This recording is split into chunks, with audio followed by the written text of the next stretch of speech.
Welcome to Doing the Work, Frontline Stories of Social Change, where we bring you stories of real people working to address real issues. I am your host, Shimon Cohen.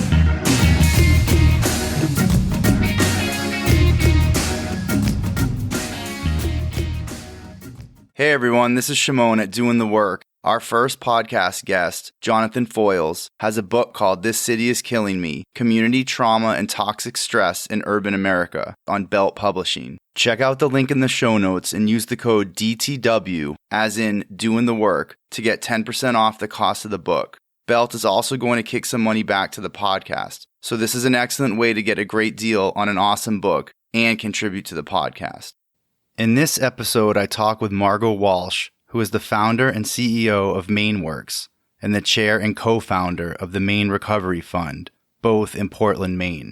We discuss how MaineWorks was created to provide jobs to convicted felons transitioning back to society from jail or prison due to the barriers they face finding employment. Margo discusses how Maine has been hit hard by drug addiction, particularly opioids, and how many of her employees have significant barriers to successful reentry to society beyond simply having a job. Margo explains the problems with the term ex-felon and how a felony conviction negatively impacts the person for life. We talk about mental health and recovery, and Margo shares her story of how she got into this work.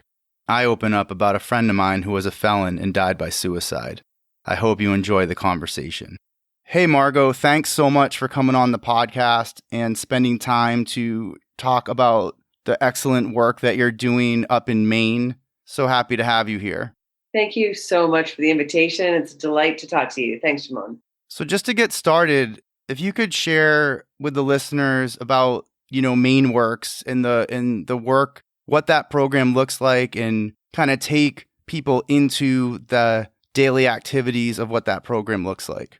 Of course. And again, thank you for having me. In 2011, out of my own recovery, I was volunteering at the Cumberland County Jail pre-release program. And the concept is that pre-release inmates have a chance to work in the community for about 6 months and kind of get their wits about them in order to be more employable upon reentry, ultimately. And, the thing that always was interesting to me working at the pre-release was that there was such a stigma about hiring felons that it was almost impossible, despite the efforts that they would put in as pre-release inmates, that when they would get out, ultimately, they would still be faced with the question, are you a felon? And inside the jail and prison system, when you're talking about pre-release programming, there's always a big discussion about how do you deal with the felon question. And it used to always get underneath my skin that there would have to be this story that one would put together to defend their felon status. So it really bothered me. So I thought, why don't I just hire them all? And I'll only hire felons. I'll just turn the whole conversation right around and say, in order to work at my company, you need to be a convicted felon. And that would erase the stigma as far as my company was concerned. So I was really happy to do that. I actually happened to have kind of a history of being a little bit disruptive in my own life. And my own life was disruptive. All through my 20s and early 30s, I drank copiously and finally needed to get sober in 1997. So I'm really excited to have started the first felon employment company in the country in 2011. That's an incredible story on multiple levels, your own process, and then taking your experience and creating something that can benefit others, especially such a marginalized group. Yeah. Employment for people who are so marginalized always looks like day labor. And so every major city has their whole host of day labor, race to the bottom in pricing. How much can we possibly get away with paying these guys? How little can we get away with it? We'll pay them on a day-to-day basis, so we have no responsibility for them. We don't, it's quite exploitative, in my opinion, of taking people who are really disadvantaged to begin with, especially stigmatized with felonies, or as it turns out now, especially in the state of Maine, the ubiquity of the drug crisis has further stigmatized this population, driving them further into kind of the shadows of employment through these temp labor staffing companies. There are plenty of those organizations that do great work, but it's also the place where people can be, summarily exploited as workers. They have no rights really because they're not employed.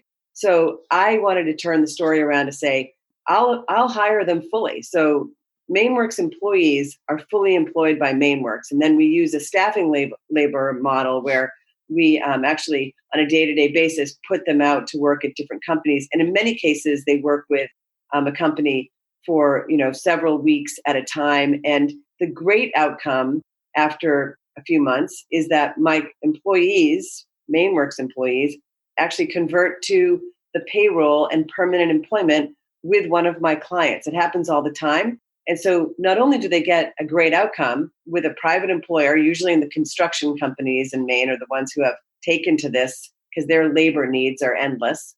So my employees are then get converted to full-time employment. And in Maine, there's a big thing about construction companies are often employee owned. So my employees who would have been completely and systematically discriminated against end up in employee stock ownership companies with full benefits, time off, and all of those things that as a felon would have been completely elusive to them. So it's a great outcome. Yeah, and I want to, talk about the dual aspect of this with recovery and how important support and employment is to recovery and how hard that can be, but then also that layer of having felon status and the difficulties with employment and the challenge of people becoming reentry and getting connected to their community and how you address those. That's a great question. And it's the essence of our business. We started as a company that only hired people coming out of jail and prison. And so that was following a different set of priorities. But in Maine, the drug epidemic in the form of opioids and then heroin and fentanyl has blown up concurrent with the life of MaineWorks. And so not only were people being arrested and incarcerated for driving and other related crimes, now they were being arrested for crimes derivative of the opioid epidemic, which were just more urgent. And, then you have a lot of other factors going into that. But so at the same time, MaineWorks employs people in reentry from jail and prison. It became recovery focused necessarily because a lot of the people had also done stuff related to the drug crisis, especially things like burglary and robbery and that kind of thing. So when you take that and you say, okay, now they're going to get out of jail and prison, but essentially they have not done anything for their recovery in this paradigm, especially in the past few years, there was nothing being offered in terms of recovery while incarcerated. We would end up with a lot of young people who had an urgent crisis when they got out, where they had been high and under that kind of influence when they were arrested. And now 8 months later, they're getting out and they're still at great risk of drug use and have done nothing to work on their recovery while incarcerated. They've usually been estranged from their family and all the other things that go with late level drug addiction. And then they have no money, naturally. So it became very expensive to run MaineWorks as a private company. So my sister and I decided to start a nonprofit, a 501c3 nonprofit called Maine Recovery Fund. And Maine Recovery Fund exists to help everybody who is interested in work. We can provide a free ride to work for people, bus passes, steel-toed work boots, all the essential things for getting out to work. And then we realized that people didn't even have underwear, outerwear, jeans. People show up at MaineWorks wearing their prison discharge outfit, which is, incredibly demoralizing, to say the least, among other things. So it just reiterates the urgency of finding a funding mechanism that has immediate impact for the day you get out of jail and prison, not 3 weeks later, because in those 3 weeks, they're really likely to run into other serious trouble or overdose. So we want to get them bed to bed into sober living. And then if they're ready and willing, get them working, and we'll provide all of those things. So we've been dealing with hyper-incarceration and the drug epidemic all in one setting, which is MaineWorks, supported by and kind of swimming next to Maine Recovery Fund. So do you start, when you mentioned When you mention the sober living, getting them into sober living bed to bed, does that mean that you start working with folks while they're still incarcerated? Yes. And we have been working on developing a memorandum of understanding or a more formal relationship, frankly, with the Department of Corrections in Maine. We had somewhat of an obstructionist governor up until this past governor election, which is now we have Governor Janet Mills in the state of Maine, and the Commissioner of Corrections is Randy Liberty, who I've known over the years as the warden in the Maine State Prison, who I know is really pro-program and pro-reform. So now I have a far more symbiotic relationship with both the state of Maine and the Department of Corrections. Now that we have a governor who is committed to, and actually has committed staff and resources to, prison reform and the opioid epidemic. And at the federal level, we are also engaged in discussions with senators from several states because they look at this model as an answer to those two concurrent social crises, which are hyperincarceration of people with drug offenses and the opioid epidemic. So it works beautifully, and we are working to consider what the best way forward is for replicating this model from state to state. One thing that really sticks out to me as you're talking is that the work you're doing is on so many levels, right? Direct work with individuals, the relationship with the jails and the prisons, the relationship with government, on the state and federal level. And I also want to talk about the relationship with these businesses where your employees get placed because you've taken on, it's one thing for you to say, okay, I'm going to hire felons, right? I'm going to hire people who have felony records and have a business, and you hire those people. And that's one thing for you to decide to do that. But now you're placing them in these other companies. So somehow those business owners or managers or whomever have to be willing to take them as well. So how did you get that to happen? So I have a recruiting background. When I was right out of college, which I majored in psychology, I worked in recruiting for investment banking in New York. I was at Goldman Sachs in the 80s and 90s. And then after that, I worked for an international HR consulting firm called Hewitt.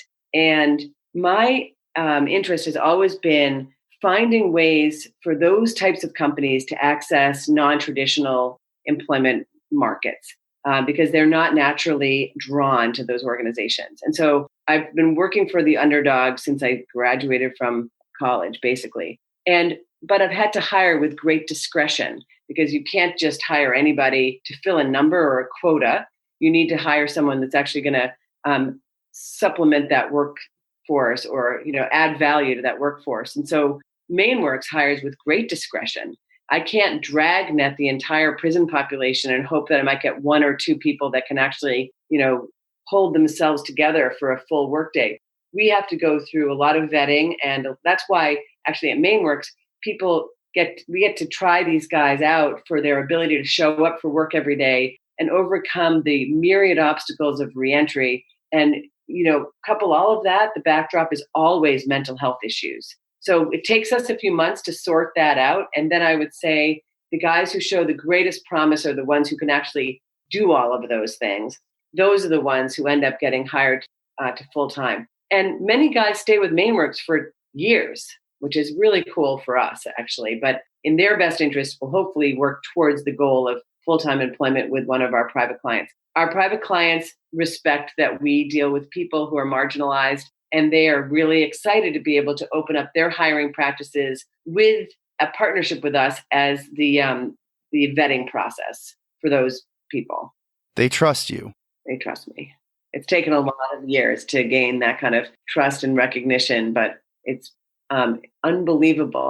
I happen to have been invited to the State of the Union address with Senator Angus King, who's an independent from Maine and who's an esteemed former governor of Maine. People love him. And when I was at the State of the Union address with Angus King and being introduced, it occurred to me how years and years and years of relationship building have led to that moment where I can be introduced as someone that is credible and not trying to hustle these guys or, make more money. And by the way, as a footnote, MaineWorks is a certified B Corp, which is a for-profit company with a measurable social impact. So really proud of that. But it came from years and years and years of relationship building. And I'm really proud of that. I think that's probably my legacy. It's really powerful, and it's a population that, clearly has so many barriers and needs so much support. And the employment piece is huge. It's just so huge, and it's often something that really isn't discussed enough and just gets overlooked. When you have those barriers in life, there's an urgency around things as basic as dental care, vision care. There's no issuing of brand new glasses in the prison system. It's basically just, hang on with the bare minimum until you get out. And then when everybody gets out of jail and prison, they can't afford to do those basic life-sustaining things. So MaineWorks is frankly there to help people and give them flexibility of their work schedule in order to enroll in a mental health clinic and get their teeth sorted out and start looking at ways forward for themselves, like going in and looking at the community college system, navigating all of that. So we actually become like a life skills navigator by default for all of those things that one needs to do to put their life together, whether they're coming out of jail and prison or rehab. I think for listeners, so I'm originally from Maine. I don't know if I said that. And I think, for listeners who aren't familiar with Maine, Maine is a very unique place. It's the culture, the various cultures there, but a lot of, and I actually worked construction in Maine. So I've showed up to a job site, had to shovel snow before we could even get to framing. Can't say I miss doing that, but, I needed to do it at the time. So I know kind of like the construction, what the people working on a construction site, how they are, how things are talked about. And, I can't see a lot of those guys. For example, I used to work with asking anyone for help about anything. And you've got a whole crew, a whole organization geared towards helping this population. Can you kind of talk about that? How you break through some of that, kind of like those prideful barriers maybe? Well, every single morning, including this morning at 6:00 in the morning, we gather around a fire pit in the parking lot of MaineWorks, and it's not glamorous. It's a very shaggy little spot with, 15 to 40 young men and women gathered around a fire pit. And I lead with the question every single day, who here has expletive their life through the use of drugs and alcohol? And 100% of the people in the circle raise their hand. The next question is, how many people have ever spent a night in jail or prison? And 90% of them raise their hand. So it's the great unifier. And I think that that's the power of recovery, which is basically, you arrive at these places broken. There's really no further way down than that. We call it a rock bottom moment. So here you are, rock bottom. Collectively, we all now agree, yes, we're all in the same moment. So you're either going to move forward or move laterally, which is pretty much out and back to your old behavior. I think that it boils down to, give up your act, give up the substance, clean up your act. And in doing that, you can start to give back. And that's where your sort of healing begins in your life. And I really believe that desperate people are willing to do anything. And so, it depends on how far along the scale you are. But when they end up at MaineWorks, that's pretty much the last chance. But the paradox is it's the opportunity of a lifetime. Mm-hmm. Where it might be the last chance and people say, oh, it's, temp labor. The fact is that if you're willing, and again, this is the same thing that in my 12-step program, I've always been taught, if you're willing to show up and do the work, unbelievable things happen. And that's kind of a spiritual story, but, it's also easier to accept help from people who have been in the exact same place that you are in. And pride is a big problem in our world today, and these guys are willing to sideline the pride long enough to ask for the essential help that they need. So we have a magic formula, I think, of community, and in a sense of community and a sense of engagement and belonging, you can be more honest about what exactly your needs are. And we ask every morning, what's your goal for the day? And we have a goal board. It's really basic. I don't know if anybody listening to this has ever been to rehab, and I have. but you wake up in the morning in rehab and it's really not all that glamorous. So the best thing you can do is just do the next thing. And it's very fundamental. And before you know it, you're off and running. It's clear that your recovery experience, obviously heavily influences this work, not only in you choosing to do this, but the fact that you can be so effective at it and connect with the employees. Thank you so much, Shimon. One thing I will say is in this community, we don't allow division. So I will always talk about that because there's no one who's better off than the next guy. And we've all walked through the exact same door to get here, right? So we are really careful to inspire community and non-division. And to me, that's what gives us credibility, that there's no sidebar conversation, there's no eye rolling, there's no, impatience with each other. And I guess that's for this whole society that we're in now. Everyone is looking for someone to lead the way from a place of civility and collaboration rather than, it's way too easy to become divided. And I think that any recovery program talks about, we're all in here together, shoulder to shoulder in our misery and suffering, which is a human experience. And so if we can all be more forthcoming and lead with our frailty, less than our resume, I think we would actually have a far more collaborative society. And it's really urgent. And I hope in the end that MaineWorks has affected that. Something that you and I talked about when we spoke on the phone, prior to setting up this interview was the term ex-felon. And I really liked what you had to say about that. So I'm bringing it up because I want to get it on here. I want to hear what you have to say about the term ex-felon on here on the podcast. Thank you for asking, because it's so detrimental that there is this phrase in our society, he's an ex-felon. I even hear it in the prison system. If you are a felon, you are a felon for life, unless you have your record expunged, which is extremely rare and costs a lot of money. So when people are committed of a felony, that is their status for life. And it affects so many things. Clearly, it affects employment.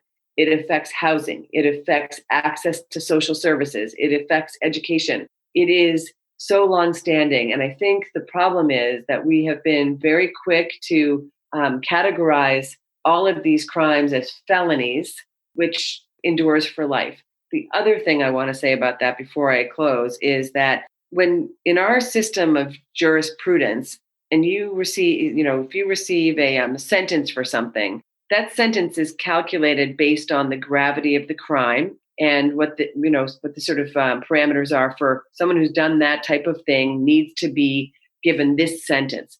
It was not intended to be a life sentence. And we have, unfortunately, created a life sentence in every felony that we offer. So, so much for doing your time. You are marked for life. So I'm trying to change that conversation too. I think it's really important that people recognize it because even the term ex-felon is a labeling and stigmatizing term. So, and it's not even accurate, right? It's what Correct. You're saying. So it's not accurate. So what's the point of even using it? Because number one, it still stigmatizes the person. And then number two, it just doesn't make any sense. It's not accurate. And, I don't always on the podcast get into like personal stories, but you talking about this, I can't help but think of like this really dear friend of mine who did prison time, got out, had the hardest time. This was out in Oregon when I lived in Oregon. He had the hardest time getting a job. He would, he's like, I have 5 felonies. Like, I don't know what to put on a job application. And he would work with various, kind of transition programs. This is a number of years ago. But his story did not end well. His story ended in suicide, actually, because he just could never get over some of the issues from his past and just could never move on with his life. And so what you're doing, I mean, this is not just about like employment. This is about life and death. I mean, when it gets into drug addiction, criminal records, felony, all of this stuff, if these people don't have MaineWorks and these types of options, like what else is there, I'm really sorry about that situation and the loss of your friend. The other part of this clearly, Shimon, is present in every single arrest for drug use, for whatever the reason for the arrest. If you pull the curtain back, there is this incredible volume of statistics to support that mental illness is woven throughout the history of that individual. And now I've started asking, because at MaineWorks we can kind of ask anything, what happened to you? What happened to you along the way? What happened to you in school? Were you in an IEP program? Mm-hmm. Were you the problem kid in the class? All of these things indicate and are correlated with addiction in later life. Because you know what? Who wouldn't rather feel better? And unfortunately, heroin is the panacea. If you have money to keep a habit going, who wouldn't want to feel the best feeling available on the planet? Why do you think the opium wars have been going on since beginning of time? There's clearly an appeal to this, but the problem is, why are so many people chasing an altered reality? That is our societal challenge. And I am now starting to focus almost all of our energies when we have new hires on the mental health component, because it's rearranging the deck chairs on the Titanic to not address mental health. So let's talk about that, because, just thinking about my friend, and Tom would never go talk to anyone about his problems. Mm-hmm. So how do you, and a lot of people are like that, right? Yep. How do you make that transition? How do you make that connection to help get these folks into counseling? The availability of mental health care, urgent triage mental health care, is really hopeless. So we need to do a lot more with that. So I will pull strings to get them seen that day. And that's a matter of me making phone calls to people that have said to me over the years, if you ever need anything, give me a call. I cannot say enough that getting people in front of a person just to say, here are my issues, what do you think? So what we're going to do is we're going to get a staff member right on board at Maine Recovery Fund that is a mental health care interventionist who can say, quite literally, what you're dealing with is usually so within the normal realm. And let's see how soon we can help navigate to get you in front of a mental health care provider like this week, not in 6 weeks. It's just not acceptable. Yeah, access is a huge issue. And then what does the conversation with the individual look like, just from your perspective, saying, is this person already like, hey, I know I need help, or you're helping them to move them along to actually address this? It's all over the place, because I have a level of trust with a lot of these guys, because in many cases, they've been at MaineWorks for years. They relapse, they come back, they relapse, they come back. I have one guy who's been to detox probably 16 or 20 times since he's been working at MaineWorks. He's always welcome back.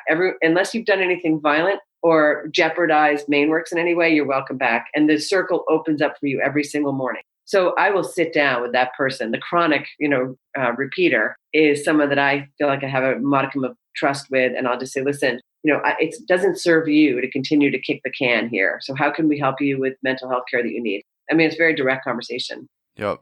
Life's too short to be subtle. And if they can't handle it, they can report me. So I really don't care. It's too urgent, and it's life and death, as you said, Shimon. It's really urgent. Margo, I want to just thank you so much for taking the time to come on here and for doing the work in the community. Thank you. I'm honored. It is a labor of love, and I wouldn't do it if I didn't have capacity for it. And I'm being fueled by it. So people ask, are you drained? Isn't it exhausting? And I say, the answer is absolutely not. And you just get up every day and keep going. And when you show up at a circle every morning at 6 o'clock and there's a bunch of people standing around who are eager and engaged and desperately trying to change their lives, that's worth waking up for. Thank you for listening to Doing the Work, Frontline Stories of Social Change. I hope you enjoyed the podcast. Please follow on Twitter and leave positive reviews on iTunes. If you're interested in being a guest or know someone who's doing great work, please get in touch. And thank you for doing real work to make this world a better place.